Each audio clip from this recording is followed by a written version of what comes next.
Ya pemirsa, kita awali ini pagi kali ini dengan informasi dua tiang listrik dengan kabel semeraut terbakar di Jalan Mangga Besar, Taman Sari, Jakarta Barat diduga akibat kelebihan beban daya listrik. Ya pemirsa, nampak api cukup besar muncul dan membakar tiang listrik yang dipenuhi kabel kusut pada Rabu malam. Kebakaran kabel semeraut ini menjalar ke tiang listrik yang berada di seberang jalan. Diduga terbakarnya kabel listrik dan internet ini akibat kelebihan beban daya listrik. Dampaknya gedung perkantoran dan warung usaha mikro kecil menengah yang berada di sekitar lokasi mengalami mati listrik. Sejumlah petugas perusahaan listrik negara yang berada di lokasi langsung melakukan perbaikan terhadap dua buah tiang listrik yang terbakar. Terlihat memang ada penyalaan di dua titik. Satu sebelah sini, yang satu seberang jalan. Alhamdulillah dengan menggunakan APAR kita tidak lama langsung padam. Yang terbakar kabel apa nih Pak? Yang terbakar kabel udara ya. Oh, kabel telkom. Kabel udara. Berikutnya kita ke Lampung, pemirsa, di mana gudang penimbunan bahan bakar bijak ilegal di Bandar Lampung ludes terbakar. Sementara itu, diduga akibat korsleting listrik, toko kunci di Solo hangus terbakar. Gudang penampungan minyak ilegal di Jalan Pangeran Tirtayasa, Campang Raya, Kecamatan Sukabumi, Bandar Lampung, Lampung ludes terbakar. Banyaknya bahan yang mudah terbakar membuat api dengan cepat membesar dan menghanguskan gudang beserta isinya. Belum diketahui pasti penyebab kebakaran. Guna memadamkan, petugas mengerahkan 6 mobil pemadam kebakaran. Ada ledakan dari solar maupun tertali. Itu pimpinan BBM. Kita ini kurang tahu yang punya siapa. Kita belum lagi diselidiki dari. Dari pantauan di lokasi kejadian, terlihat 3 unit mobil beserta belasan toren penampung air yang digunakan untuk menimbun BBM ilegal. Sementara itu di Solo, Jawa Tengah, kebakaran menghanguskan toko kunci di Jalan Sumpah Pemuda, Banjarsari pada Rabu siang. Akibat peristiwa ini, siswa MAN 1 Surakarta sempat berhamburan keluar gedung sekolah lantaran mendengar bunyi ledakan dari dalam toko yang terbakar. Setibanya di lokasi kejadian, petugas damkar bergegas memadamkan api. Dalam waktu kurang dari 1 jam, api dapat dipadamkan.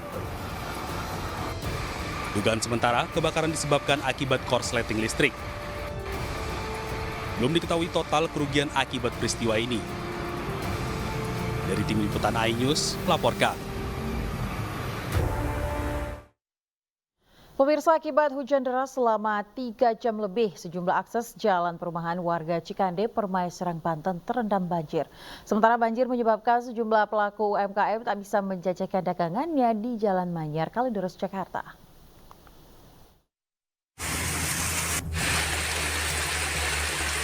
Hujan deras yang mengguyur daerah kawasan perumahan Cikande, Serang, Banten selama 3 jam membuat sejumlah ruas jalan terendam banjir.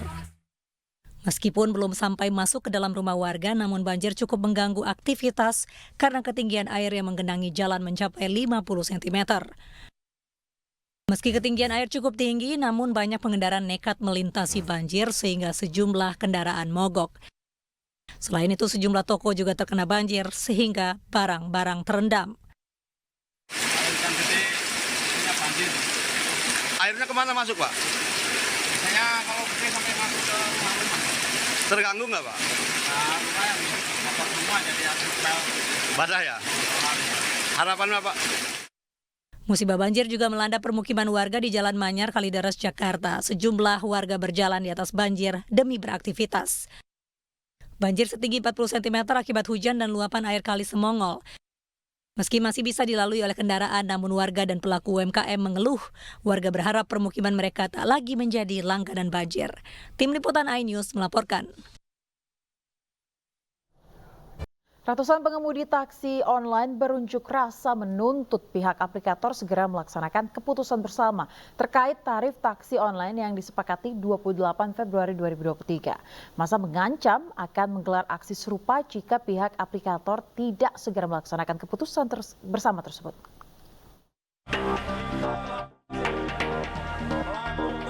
Ratusan pengemudi taksi online berunjuk rasa di depan kantor Gubernur Jawa Tengah atau di Jalan Pahlawan, Semarang, Rabu siang. Massa datang berorasi dan memarkirkan mobil memenuhi ruas jalan tepat di depan kantor Gubernur. Mereka menuntut pihak aplikator segera melaksanakan keputusan bersama Gubernur Jawa Tengah tentang penyesuaian tarif batas atas dan batas bawah taksi online.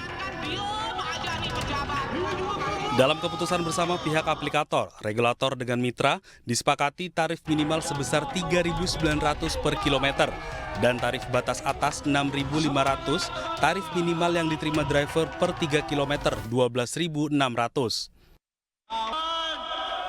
Namun keputusan itu belum dilaksanakan pihak aplikator.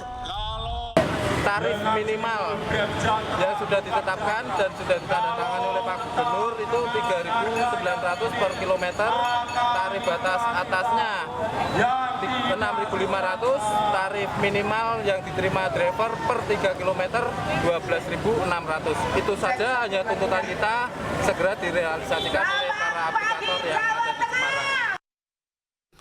Massa juga memprotes pemotongan biaya oleh pihak aplikator yang dinilai memberatkan. Massa mengancam akan melakukan aksi serupa dengan massa yang lebih besar jika pihak aplikator tidak melaksanakan keputusan gubernur. Akibat demo taksi online, arus lalu lintas di Jalan Pahlawan Semarang sempat macet karena massa memenuhi lajur jalan. Dari Semarang, Jawa Tengah, Kristadi, iNews melaporkan. Ya pemirsa, kericuhan mewarnai pembongkaran tempat hiburan malam di Serang, Banten. Meski mendapat penolakan, bangunan tetap dirobohkan karena dianggap melanggar aturan ketertiban Kota Serang.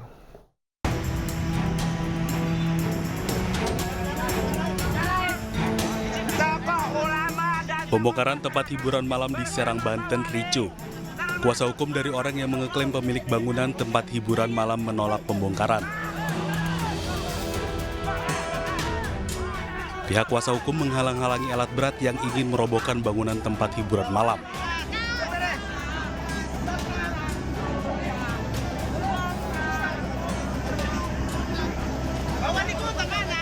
Bahkan bangunan tempat hiburan malam tersebut sebelumnya telah dibongkar oleh Pemkot Serang pada pertengahan 2023, namun dibangun lagi.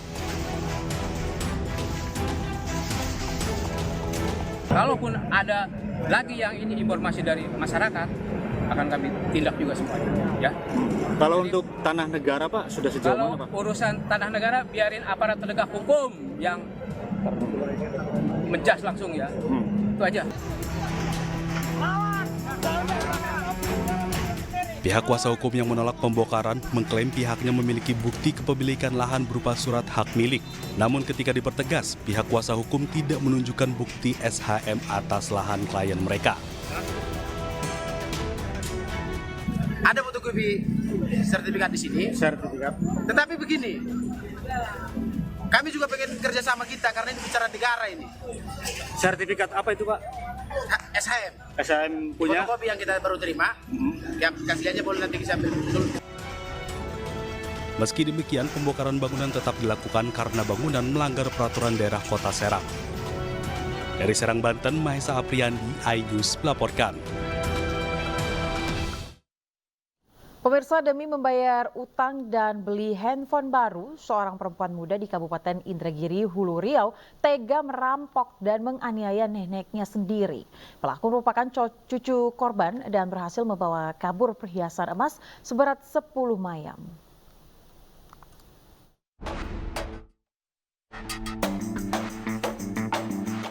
Pelaku berinisial AN 21 tahun berhasil diamankan oleh Polsek Kelayang, Kabupaten Indragiri Hulu.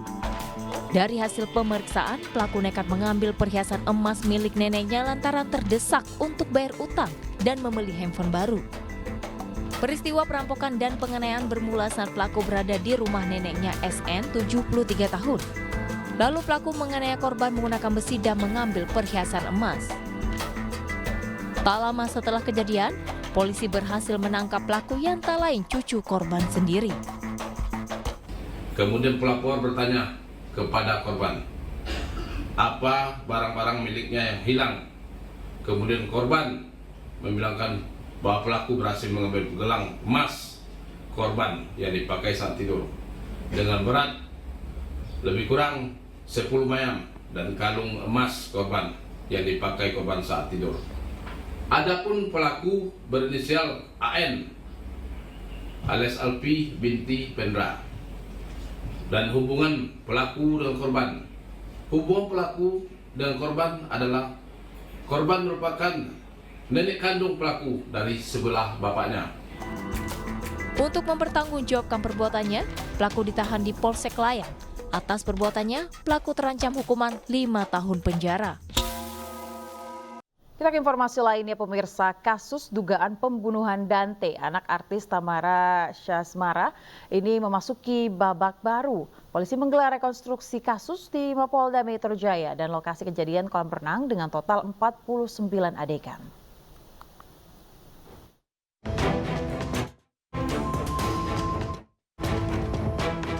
Polda Metro Jaya menggelar rekonstruksi kasus dugaan pembunuhan Raden Adante Khalif alias Dante, bocah berusia 6 tahun yang diduga tewas ditenggelamkan oleh kekasih ibunya.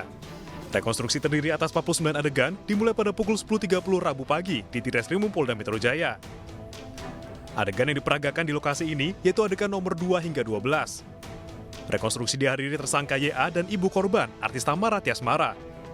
Saat rekonstruksi, tersangka sempat mengelak, sempat mengecek ada tidaknya CCTV di lokasi kolam renang. Ada satu adegan di mana tersangka ini tidak mengakui bahwa telah mengakses CCTV ya, melalui browsing di internet untuk mengecek di lokasi apakah ada CCTV atau tidak. Padahal pada kenyataannya si tersangka ini mengakses atau membrowsing, mencari CCTV yang ada di kolam renang sana. Ini kita bisa buktikan dengan hasil pemeriksaan dari analis digital yang mana pada adegan 13, yaitu pada jam 15.11, tersangka YA membrowsing dan mengakses CCTV kolam renang Palem dengan menggunakan handphonenya. Ini berdasarkan keterangan dari ataupun hasil pemeriksaan daripada analis digital. Rekonstruksi kemudian dilanjutkan di tempat kejadian perkara di kolam renang Taman Air Tirtamas Pondok Kelapa, Durensawit, Jakarta Timur pada pukul 13 Rabu siang. Adegan yang diperagakan di lokasi ini adalah adegan nomor 1 dan adegan nomor 14 hingga 49C. Tersangka YA mempraktikkan adegan saat ia menenggelamkan Dante sebanyak 12 kali dan sempat menoleh ke arah CCTV. Dalam kasus ini, Polda Metro Jaya telah memeriksa 20 saksi.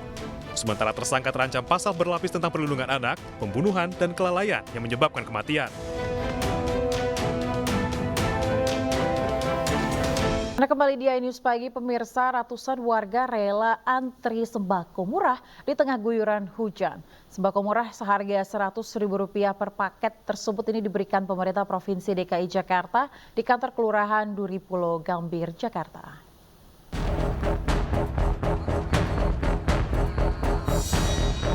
Antrean yang didominasi emak-emak ini terjadi di depan kantor Kelurahan Duri Pulo Gambir, Jakarta Pusat, Rabu pagi. Mereka rela antre di tengah guyuran hujan demi mendapatkan paket sembako murah dalam operasi pasar yang digelar Pemprov DKI Jakarta. Paket sembako murah berisi 5 kg beras, 2 liter minyak goreng, 1 kg gula pasir, dan tepung terigu dijual seharga Rp100.000 per paket. Warga mengaku merasa terbantu bisa mendapatkan sembako dengan harga murah di tengah tingginya harga kebutuhan pokok, terutama beras. Sangat membantu sekali, apalagi sekarang kan beras lagi pada mahal, Pak. Ya alhamdulillah deh. Sering-sering deh. 100.000 dapat beras 5 kilo, minyak 2 liter, gula pasir sekilo, terigu sekilo.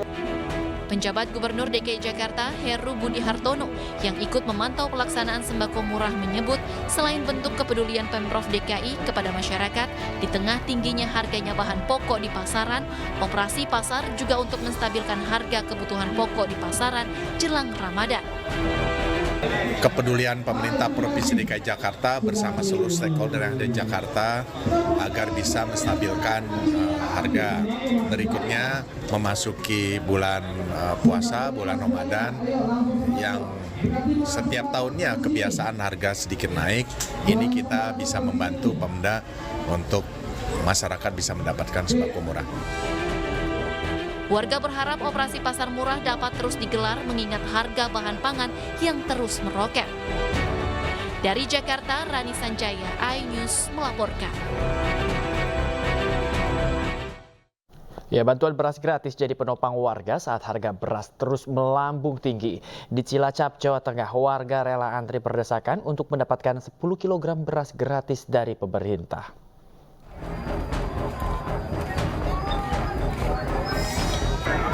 Ratusan warga desa Karanggintung, Kecamatan Gandrung Mangu, Cilacap, Jawa Tengah, rela antri berdesakan saat pembagian beras gratis. Antrian yang mengular ini terjadi sejak Rabu pagi di aula balai desa setempat. Setiap warga harus mengantri selama 2 jam dan menggunakan kartu identitas untuk mendapatkan 10 kg beras secara cuma-cuma bantuan dari pemerintah. Sebanyak 1.364 warga menerima bantuan beras gratis. Warga mengaku sangat terbantu dengan bantuan beras gratis di saat tingginya harga beras di pasaran yang mencapai Rp16.000 per kilogram. Kenaikan harga beras dan kebutuhan pokok lainnya di pasaran memberatkan warga. 10 kilo. 10 kilo. Ini kan harga beras sekarang berapa, Mbak? 16.000. 16.000? Iya, 16.000. Dengan harga beras mahal itu keberatan nggak sih, Mbak? Keberatan banget. Kenapa keberatannya? Ya, keberatannya bukan mikirin soal beras doang, soalnya masih ada kebutuhan yang lain. Warga berharap pemerintah segera menstabilkan harga kebutuhan pokok, terutama beras. Dari Cilacap, Jawa Tengah, Heri Susanto, iNews melaporkan. Di tengah keluhan masyarakat atas melejitnya harga beras, Presiden Joko Widodo menyampaikan bahwa harga beras di pasaran justru mengalami penurunan. Jokowi mengatakan harga beras di Pasar Johar dan Pasar Cipinang sudah turun. Coba dicek, jangan menginformasikan seperti itu ya. Coba dicek di Pasar Induk Cipinang. Cek. Coba dicek lagi ke Pasar Johar. Ini yang pasar-pasar beras itu harus dicek. Coba kalian datang ke Pasar Cipinang, cek harganya turun atau naik. Cek di Pasar Johar, di Kerawang, naik atau tidak, turun atau tidak. Cek, sudah turun. Ya pemirsa, menurut data United States Department of Agriculture (USDA) pada 2023 produksi beras giling Indonesia mencapai 34 juta metrik ton. Angkanya turun 1,2% dibanding 2022, sekaligus menjadi rekor terendah dalam 4 tahun terakhir. Sementara itu, produksi beras di sejumlah negara tetangga tercatat meningkat. Pada 2023, produksi beras giling Vietnam naik 1% menjadi 26,9 juta metrik ton. Kemudian produksi Thailand naik 5,2% menjadi 20,9 juta metrik ton. Dan produksi Kamboja naik 2,8% menjadi 5,9 juta metrik ton. Dari data USDA, sejumlah negara Asia Tenggara meraih surplus beras pada tahun 2023. Surplus terbesar diraih Thailand yang pada 2023 memproduksi beras 20,9 juta metrik ton. Sedangkan konsumsinya hanya 12,5 juta metrik ton. Hal ini membuat Thailand surplus beras sekitar 8,4 juta metrik ton. Sementara itu, Indonesia menjadi satu-satunya negara Asia Tenggara yang produksi berasnya lebih rendah dibanding konsumsi. Menurut USDA, pada 2023 produksi beras Indonesia mencapai 34 juta metrik ton, sedangkan konsumsinya 35,5 juta metrik ton, sehingga ada defisit sekitar 1,1 juta metrik ton.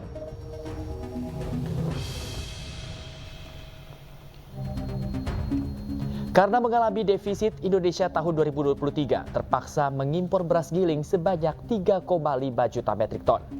Angka tersebut menjadikan Indonesia sebagai importir beras terbesar kedua di dunia, satu peringkat di bawah Filipina. Adapun impor beras Indonesia pada 2024 tampaknya akan meningkat lagi. Hal ini lantaran ada penambahan kuota impor beras sebanyak 1,6 juta ton dari kuota awal 2 juta ton. Indonesia di tahun 2024 berpotensi mengimpor beras sebanyak 3,6 juta ton.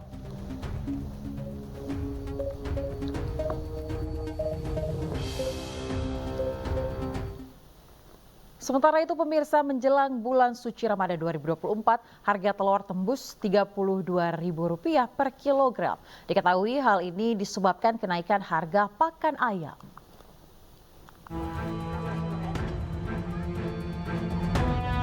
Sudah hampir 1 bulan terakhir, harga telur ayam ras di Kabupaten Lampung Timur terus mengalami kenaikan harga yang cukup tinggi.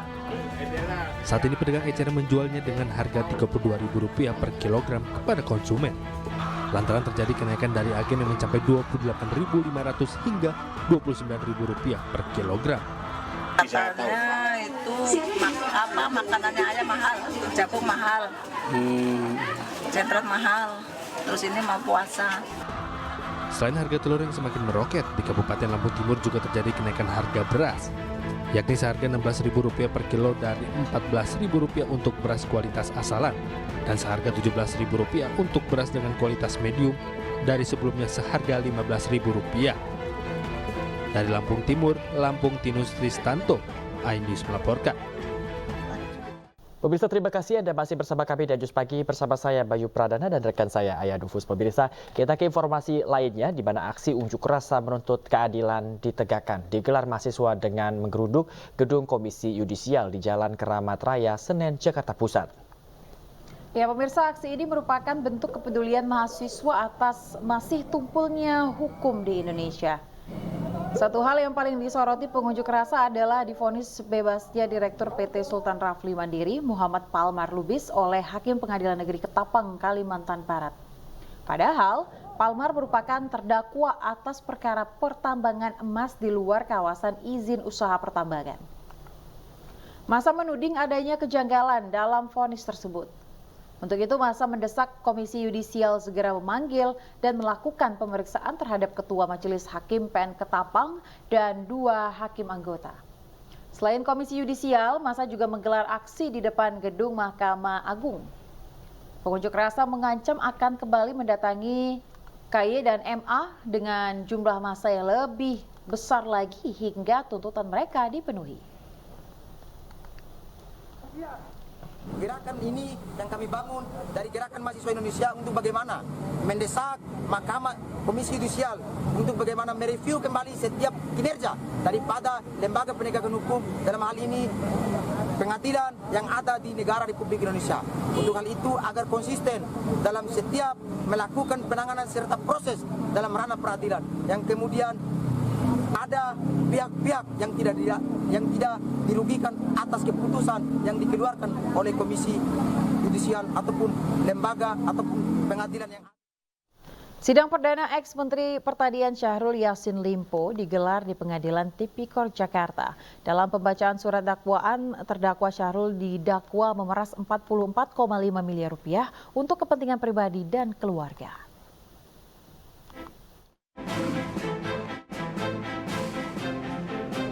Mantan Menteri Pertanian Syahrul Yassin Limpo beserta 2 anak buahnya, mantan Sekjen Kementan Kasdi Subagio dan mantan Direktur Alat Mesin dan Pertanian Kementan Muhammad Hatta menjalani sidang perdana pembacaan dakwaan di Pengadilan Tipikor Jakarta Pusat.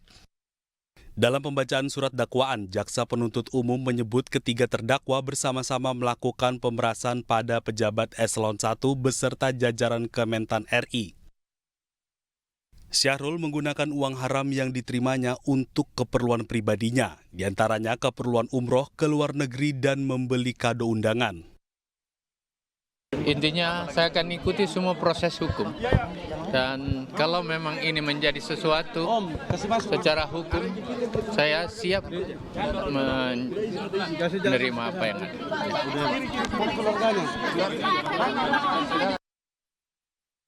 Atas perbuatannya, para terdakwa dijerat pasal 12 huruf E dan pasal 12 huruf B, junto pasal 18 Undang-Undang RI 31 tahun 1999 tentang tindak pidana korupsi. Dari Jakarta, Tim Liputan iNews melaporkan. Ya, unjuk rasa menolak hasil pemilu 2024 terus bermunculan di sejumlah daerah. Di Depok, puluhan pengunjuk rasa dari berbagai elemen masyarakat mendatangi KPUD Depok yang dinilai tidak netral dalam pelaksanaan pemilu.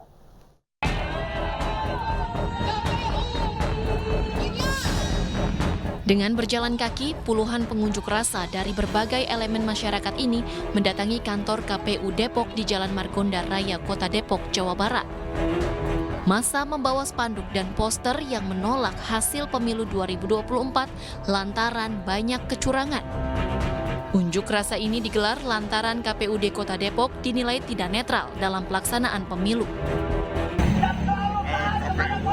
Sangat bertanggung jawab atas diumumkannya melalui Sirekap hasil pemilu yang tentu ini merugikan karena KPU sendiri sudah menjalankan aturan undang-undang IT karena itu sangat membohongkan sekali hasilnya di mana hampir semua terutama caleg-caleg maupun Ganjar angka-angkanya diturunkan. Ini menjadi tanggung jawab dan kita akan melakukan proses hukum.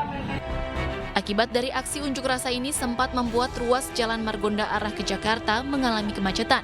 Guna menghindari hal yang tak diinginkan, puluhan personel kepolisian disiagakan di lokasi unjuk rasa tersebut. Dari Depok, Jawa Barat, Iyung Rizky, iNews melaporkan. Pemirsa, unjuk rasa puluhan warga di kantor KPU Buton Tengah, Sulawesi Tenggara berlangsung ricuh. Warga menuding KPU sengaja mengulur-ngulur waktu hingga pemungutan suara ulang di TPS 01 Desa Langkomu, Kecamatan Mawasangka Tengah, Kabupaten Buton Tengah batal digelar.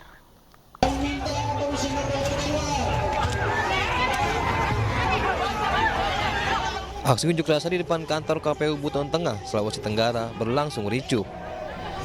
Kericuan bermula saat puluhan warga yang baru saja tiba berusaha menerobos blokade aparat untuk memaksa masuk dalam kantor KPU. Aksi saling dorong pun tak terhindarkan. Massa meminta penjelasan terkait batalnya pemilihan suara ulang di TPS 01 Desa Langkomu yang seharusnya digelar 24 Februari lalu. Massa curiga ada upaya kecurangan oleh KPU dengan sengaja mengulur-ulur jadwal PSU. Karena kami mencium adanya upaya terselubung yang dibangun oleh KPU, di mana sebetulnya sudah ada rekomendasi PSU oleh Bawaslu ke KPU. Namun tindakan yang diambil oleh KPU rasanya mengulur-ngulur waktu sampai akhirnya batas waktu yang menurut peraturan perundangan 10 hari itu akhirnya PSU batal. Sementara itu, Ketua KPU Buton Tengah berdalih pembatalan PSU terjadi karena keterlambatan pengiriman logistik serta tahapan selanjutnya yang belum siap. Ya, jadi pada saat setelah kemudian kita lakukan rapat pleno, kami di situ menemukan hasil bahwa ada beberapa surat suara yang tidak ada di gudang logistik. Ya, yang tidak ada itu 3 jenis surat suara: DPRD provinsi, DPD, dan DPR RI. Massa mengecam pembatalan PSU yang dilakukan KPU Buton Tengah dan mengancam akan membawa kasus ini ke jalur hukum. Dari Kabupaten Buton Tengah, Sulawesi Tenggara, Andi Eba, iNews melaporkan. Pemirsa, diduga karena suara dicuri caleg lain, seorang calon anggota legislatif DPRD Jember dari Partai Nasdem mengamuk dengan membanting kursi di kantor Kecamatan Sumbersari, Jawa Timur. Caleg Nasdem juga menahan truk yang akan menyerahkan surat suara ke KPU Jember.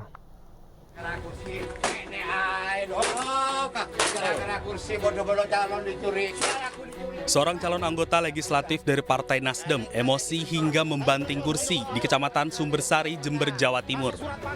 Calon anggota DPRD Jember ini mengamuk karena meminta pertanggungjawaban dari petugas PPK terkait adanya pencurian suara dari caleg Nasdem. Cek antar petugas PPK dan caleg Nasdem pun tak terhindarkan. Kon guru ning Bawaslu aku wis tau dadi staf Panwaslu, paham? Ya. Dadi gak usah macak dadi koyo pejabat dhuwur dene sing moro, tau lah ngono. Beruntung salah satu komisioner Bawaslu Jember mendatangi lokasi untuk menenangkan caleg yang berseteru. Hingga mereka kemudian mengutarakan kasus yang menimpanya kepada komisioner Bawaslu Jember. 24 jumlah partai, kemudian setelah ada penandatanganan itu oleh saksi-saksi, ini suara partai menjadi 569 berkurang 55 suara masuk ke caleg nomor 7. Terkait dugaan pencurian suara ini, Devi Aulia Rahim, anggota Bawaslu, berjanji akan menindaklanjuti kasus ini dengan terlebih dahulu, melaporkan secara resmi ke Bawaslu. Bawaslu juga akan memproses dugaan suap dalam pemilihan calon anggota legislatif DPRD Jember. Akibat dugaan pencurian ini, truk pengangkut suara yang akan menyerahkan hasil suara ke KPU Jember diblokade caleg Nasdem.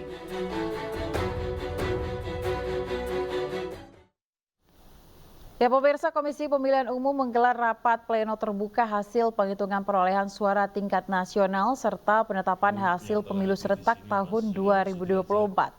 Rapat pleno rekapitulasi suara nasional digelar di kantor KPU Jakarta pada Rabu siang. Kesempatan ini dalam pleno rekapitulasi nasional dimulai dari hasil penghitungan perolehan suara pemilih luar negeri yang hampir rampung seluruhnya. Rapat pleno ini juga dihadiri saksi-saksi dari peserta pemilu presiden, partai politik hingga saksi perseorangan anggota DPD, Badan Pengawas Pemilu dan sejumlah yang terkait juga hadir. Berdasarkan peraturan KPU nomor 5 tahun 2024, penyampaian hasil rekapitulasi suara mulai dari 22 Februari hingga 21 Maret mendatang. Kemudian untuk saksi partai politik. Ya, pemirsa, Ketua KPU Hashim Asyari beserta Komisioner KPU menjalani sidang pemeriksaan kode etik oleh Dewan Kehormatan Penyelenggaraan Pemilu DKPP terkait kebocoran data pemilih di situs resmi KPU.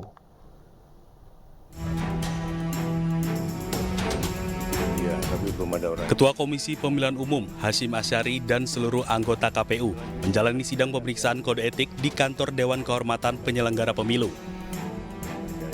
Sidang pemeriksaan ini berkaitan dengan kebocoran data pemilih tetap di website resmi KPU dengan terlapor Ketua KPU beserta jajarannya. Agenda sidang hari ini mendengarkan keterangan saksi ahli dari BSSN yang menyampaikan kronologi dugaan kebocoran data pemilih di situs KPU. Akibat pemanggilan Ketua KPU dan Komisioner ke sidang DKPP, agenda rapat pleno rekapitulasi suara pemilu 2024 tingkat nasional yang seharusnya berlangsung pada pukul 9 pagi mengalami penundaan. Tim Liputan iNews melaporkan.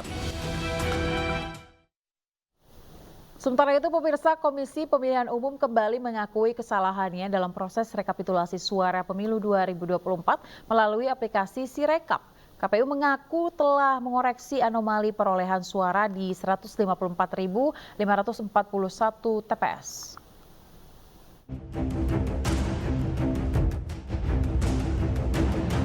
Komisi Pemilihan Umum kembali mengakui kesalahannya dalam proses rekapitulasi suara pemilu 2024 melalui aplikasi Sirekap.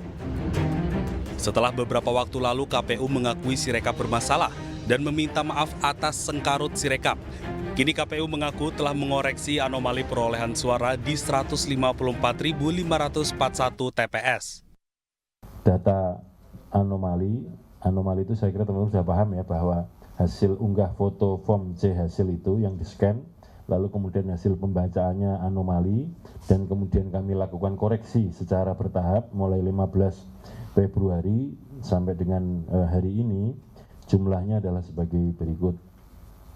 Untuk pemilu presiden dan wakil presiden sebanyak 154.541 TPS, 154.541. Yang kedua, untuk pemilu DPR RI sebanyak 13.767 TPS atau 13767 TPS. Untuk pemilu DPD sebanyak 16.450 TPS atau 16450 TPS. Sementara untuk data anomali, temuan data anomali dan kemudian hasil koreksinya untuk pemilu DPRD provinsi itu dikerjakan oleh KPU provinsi, dan kemudian untuk pemilu DPRD kabupaten kota di. Adapun data anomali itu merupakan angka perolehan suara dalam sistem Sirekap yang tidak sesuai dengan data C1 Pleno atau catatan hasil perhitungan suara pemilu 2024. Ya, Lagi-lagi, untuk kesekian kali, Sirekap menunjukkan sengkarut data. Namun KPU bersikeras akan memperbaiki kesalahan konversi data. Tim Liputan iNews melaporkan. Pemirsa, penyelenggaraan pemilu 2024 mendapat sorotan dari berbagai pihak. Salah satunya adalah Partai Perindo. Partai pimpinan Haritanu Sudibyo ini menyampaikan kekecewaannya saat jumpa pers di kantor DPP Partai Perindo, Jakarta Pusat. Partai Perindo menyoroti proses penyelenggaraan pemilu 2024 yang masih berlangsung di tahap rekap manual oleh Komisi Pemilihan Umum. Salah satu yang menjadi perhatian dari partai bernomor urut 16 ini adalah kesalahan input data yang ditemukan dalam sistem rekapitulasi suara atau Sirekap. Tentu kita menuntut agar ada audit secara forensik yang telah yang harus dilakukan oleh lembaga independen sehingga publik merasa diberikan kepercayaan kembali. Publik merasa trust dengan apa yang ada hari ini. Sebagai bagian dari sikap Partai Perindo yang selanjutnya adalah kita minta agar pemilu baik terkait dengan Pilpres maupun Pileg, maka Partai Perindo mengajukan pemilu ulang. Partai Perindo juga mendukung dilakukannya hak angket akibat terjadinya dugaan kecurangan dalam pelaksanaan pemilihan umum pada Februari 2024 lalu. Di mana hak angket itu adalah hak yang diberikan oleh DPR RI untuk meneliti, untuk mencari fakta terkait dengan pelaksanaan undang-undang atau terkait dengan kebijakan-kebijakan pemerintah yang strategis. Proses audit forensik dan hak angket diharapkan bisa memulihkan kepercayaan publik terhadap hasil pemilu yang menentukan pemimpin Indonesia dalam 5 tahun ke depan. Dari Jakarta, Rizky Ihwal, Irian Syah, Wahyudi, iNews melaporkan. Kita ke informasi lainnya, pemirsa. Relawan pejuang Amin dan relawan Ganjar Mahfud atau GAMA ini mendeklarasikan pernyataan sikap atas kecurangan pemilu 2024. Pernyataan sikap bersama relawan pendukung Capres-Cawapres 01 dan Capres-Cawapres 03. 1. Menolak cara curang pemilu 2024 yang dilakukan oleh oknum rezim yang melibatkan penyelenggara pemilu. 2. Menolak hasil Pilpres 2024 dari hasil KKN dan pelanggar konstitusi dan juga mendesak DPR RI untuk melakukan usulan diskualifikasi pada Capres dan Cawapres hasil Pilpres 2024 tersebut. 3. Mendesak dengan segera kepada DPR RI untuk melakukan hak angket, memanggil Presiden Joko Widodo untuk segera diperiksa. 4. Demi kebaikan bangsa dan negara, kami perwakilan berjuta pendukung baik dari 01 dan 03 mendesak DPR RI untuk melakukan pemakzulan kepada Presiden Jokowi atas tindakan tidak netral dalam Pilpres 2024. 5. Mendesak kepada DPR untuk memanggil dan memeriksa semua komisioner KPU yang terlibat pada pemilu curang. 6. Mendukung Dewan Perwakilan Rakyat untuk melakukan proses tahapan pemilu putaran kedua yang diikuti oleh pasangan 01 dan 03. Ya pemirsa, dalam dialog di program Rakyat Bersuara yang dipandu Aiman Wicaksono, Jubir Timnas Amin, Refli Harun menyoroti keputusan MK berubah, di mana menurut Refli, cawe-cawe kekuasaan puncak bisa membuat pemilu tidak jurdil sehingga MK bisa membatalkan hasil pemilu. Yang mana pada saat itu asumsi TSM juga dipersoalkan. Jadi pada saat pemilu 2019 itu sebenarnya angka-angka kalkulatif itu sama sekali tidak pernah disoalkan atau didalilkan pada saat itu. Yang didalilkan adalah persoalan pelanggaran yang bersifat TSM itu. Tapi apa kata Mahkamah Konstitusi? Politik hukum telah berubah dengan diundangkannya Undang-Undang 7/17 pada saat itu. Yang mana seluruh pranata yang dibuat pada Mahkamah Konstitusi pada saat itu tentang TSM itu telah dibuatnya, telah dilembagakan, dipositifkan dalam Undang-Undang 7 itu menjadi gawe ya, atau... Intinya Anda mengatakan bahwa semua itu tetap harus dengan angka. Angka penting, tapi Mahkamah saat ini kan 2 hari saja bisa berubah. Mahkamah saat ini kan MK itu putusan Paman Usman itu berubahnya 2 hari cuman. Tanggal 19 September ya 2023 semua menolak permohonan yang mengaitkan soal usia itu dan juga pernah menjabat di jabatan publik. Tanggal 21 Paman Usman datang mempengaruhi hakim, dikabulkan. Jadi sesungguhnya kalau kita bicara tadi living constitutions, itu perubahan-perubahan itu sering terjadi. Hanya memang yang paling penting adalah moral dari perubahan tersebut. Anda mau berubah untuk keadilan atau berubah untuk mendatangkan orang atau memberikan jalan bagi orang. Kan itu persoalannya.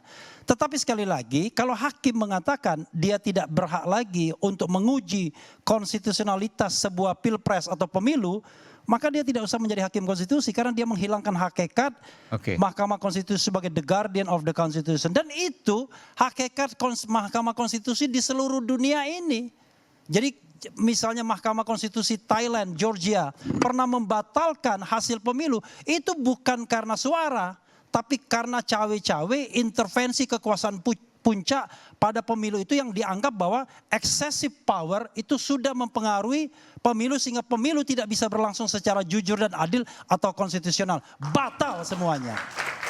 Itu dan MK kita tidak terhalang. Itu kata Yusril Iza Mahendra ketika menjadi ahli pada tahun 2014. Dia mengatakan kalau kemudian MK menemukan ada pelanggaran konstitusi, maka tidak tertutup kemungkinan bagi MK untuk membatalkan hasil pemilu. Itu kata Yusril Iza Mahendra.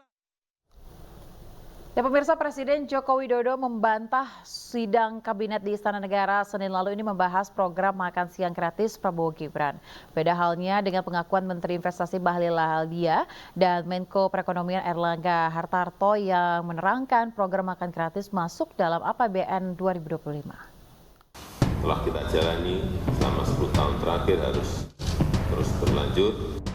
Presiden Joko Widodo membantah sidang kabinet di Istana Negara Senin lalu, membahas program makan siang gratis Prabowo Subianto Gibran Rakabuming Raka. Bantahan itu disampaikan Jokowi selepas membuka rapat pimpinan TNI Polri di Gor Ahmad Yani, Markas Besar TNI Cilangkap, Jakarta. Begitu Pak, belum ada keputusan. Dalam sidang kabinet paripurna saya sampaikan bahwa program Presiden terpilih harus sudah dimasukkan dalam rencana anggaran 2025 supaya Presiden terpilih menjadi lebih cepat dan lebih mudah dalam nanti penganggaran, tidak kembali lagi mengajukan anggaran kepada DPR. Jadi inilah yang disampaikan di dalam rapat paripurna kemarin. Meski Presiden membantah, namun Menteri Investasi Bahlil Lahadalia dan Menko Perekonomian Erlangga Hartarto yang turut hadir dalam rapat kabinet mengaku program makan siang gratis Prabowo Gibran dibahas dalam rapat kabinet. Membahas tentang program-program prioritas Pak Prabowo, termasuk dalamnya adalah makan siang tahap awal. Ada prioritas. Tentu prioritas itu nanti akan dibahas teknis dalam bentuk angka. Jadi berapa yang kita siapkan untuk tahap pertama yang terdiri dari balita, kemudian ibu hamil, dan juga untuk wilayah tertentu, misalnya tahapannya sampai SMP, kemudian daerahnya yang stunting tinggi, miskin. Hingga saat ini, proses perhitungan suara oleh KPU masih berlangsung. Namun, program makan siang gratis Prabowo Gibran sudah masuk dalam APBN 2025. Tim Liputan iNews melaporkan. Pemirsa, Prabowo Subianto mendapatkan kenaikan pangkat kehormatan menjadi jenderal oleh Presiden Joko Widodo. Ketika menjadi militer aktif, pangkat Prabowo terakhir merupakan Letnan Jenderal atau Bintang 3.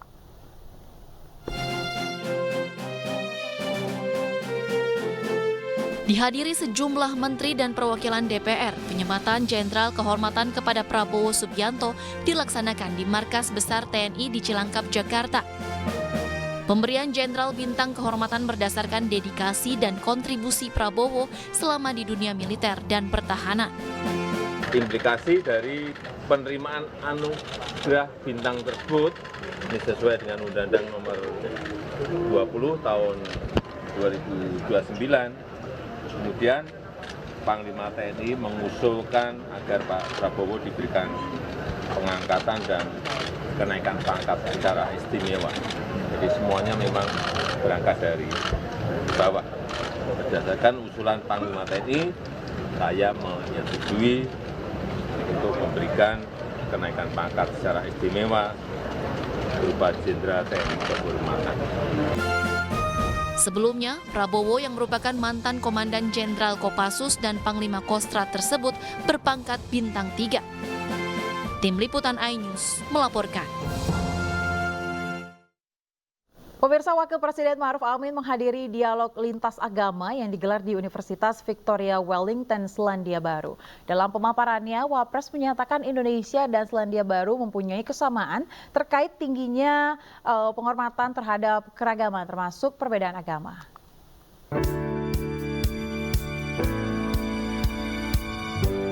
Wakil Presiden Ma'ruf Amin menyampaikan pengalaman Indonesia dalam memperkuat dialog lintas agama dan moderasi beragama sebagai kontribusi menciptakan perdamaian dunia. Pengalaman ini disampaikan Kiai Ma'ruf Amin dalam agenda dialog lintas agama pada kuliah umum di Universitas Victoria Wellington, Selandia Baru.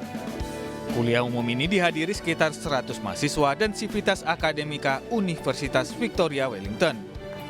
Dalam kesempatan ini, Wapres menyampaikan pengalaman Indonesia dalam mengelola perbedaan.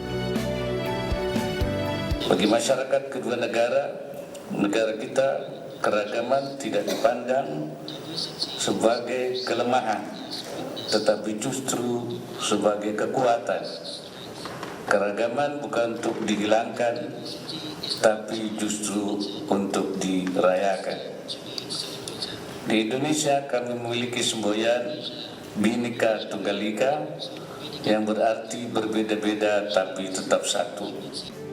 2 tahun terakhir Indonesia berkomitmen untuk aktif dalam dialog lintas agama. Hal ini sebagai salah satu elemen penting dalam politik luar negeri Indonesia. Dari Wellington, Selandia Baru, Teddy Suteja, iNews melaporkan.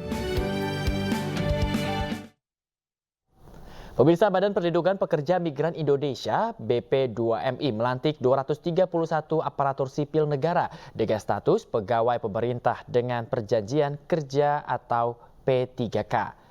Hal ini dilakukan sesuai dengan program pemerintah untuk mengangkat para pegawai yang sebelumnya berstatus kontrak maupun honorer di lingkungan pemerintahan.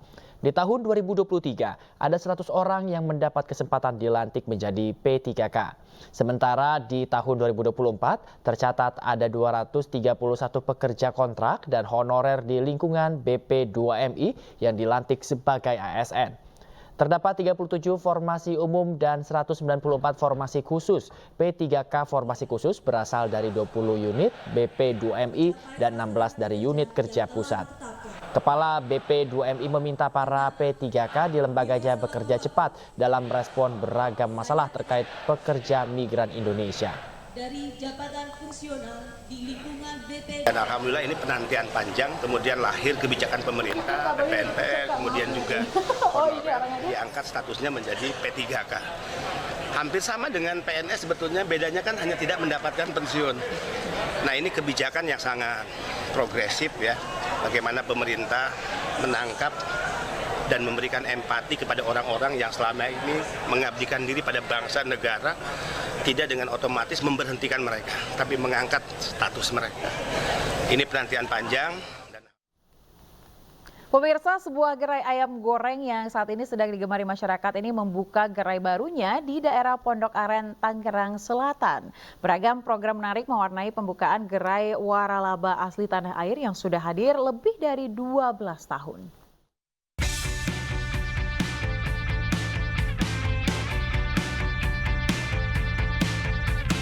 Produsen ayam goreng asli Indonesia yang mempunyai banyak penggemar, Crispy Cook, kembali membuka gerainya di Jalan Ceger, Jurangmangu Barat, Kecamatan Pondok Aren, Tangerang Selatan, Banten, Rabu siang. Beragam program menarik mewarnai pembukaan gerai waralaba asli Indonesia yang sudah hadir lebih dari 12 tahun ini. Ayam goreng di Crispyku menggunakan ayam segar dan rempah berkualitas tinggi. Tak heran banyak dinikmati masyarakat. Selain memenuhi kebutuhan ayam goreng berkualitas, dibukanya gerai baru Crispyku ini membuka peluang untuk menambah penghasilan dengan modal terjangkau, sekaligus membuka lapangan pekerjaan bagi warga sekitar. Kita lagi ada grand opening Crispyku, Pak. Oh, iya. Crispyku-nya apa sih? Crispyku itu franchise. Jadi franchise itu kita kan bekerja sama nih untuk mendapatkan peluang pendapatan dan juga kita membuka lowongan pekerjaan seperti itu. Selain menjual ayam goreng dengan berbagai topping yang lezat, beragam menu seperti kentang goreng, burger, minuman kekinian hingga es krim pun tersedia di Crispyku. Dari Tangerang Selatan, Banten, Nur Aryadin, iNews melaporkan. Terima kasih Anda masih di iNews Pagi, pemirsa, bersama saya Ayah Dufus dan rekan saya Bayu Pradana. Dan pemirsa, demikian tadi adalah berita pilihan dalam iNews Pagi hari ini. Kita ke informasi berikutnya, pemirsa. Keberadaan reklame dengan tiang yang berdiri di Taman Corner Park Srengseng ini dianggap tak mengacu pada peraturan gubernur. Ya, pemirsa, mengacu pada peraturan gubernur nomor 148 tahun 2017 pasal 9. Papan reklame yang dipasang di atas bangunan tidak boleh menggunakan tiang. Warga mengeluhkan keberadaan papan reklame. Papan reklame besar di ruang terbuka hijau dianggap merusak keindahan taman. Pemkot Jakarta Barat diharapkan mengambil sikap atas keberadaan reklame di zona hijau ini. Ya, ini kurang bagus aja untuk pemandangan yang dilihat dari sekelilingnya gitu. Itu aja. Bahwa perda itu jangan dilanggar. Dan yang membuat perda itu tidak hanya menulis helai kertas, tapi fakta lapangannya masih banyak aturan-aturan yang dilanggar. Tidak hanya reklame, tapi penghijauan yang digalakan Pak PJ Gubernur.